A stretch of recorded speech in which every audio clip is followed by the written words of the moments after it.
भाई माने good morning. आज मु आपण गोटे आ गोटे गछ विषय में आपको कहवाई जाऊँगी। यही गछ हूँ गेंडू माने सीजनल प्लांट। ए वर्तमान यही गछ मु लगेली खत माटी सार देकी से देखु खत आ माटी भर्मी बाली सब मिसेकी ए गछ गुटा मु लगे दूची। आ 15 दिन भितर तार कड़ फुल आसो देखो कड़ भी आरंभ हो गला है।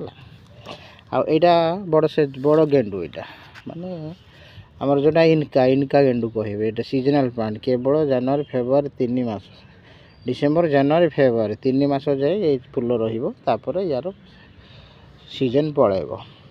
आउ यहाँ दुईटा 3टा कलर अच्छी गोटे ऑरेंज यहाँ ऑरेंज आउ यहाँ येलो यहाँ व्हाइट व्हाइट 3टा कलरटा मु रंग माने गछ लगे दूसरी पॉलिथीन देख मु प्रिपेरेसन कर गछ मु लगे सारे आ बाकी तक ये देखु है सब सीजनल प्लांट मु बर्तमान लगे दूची।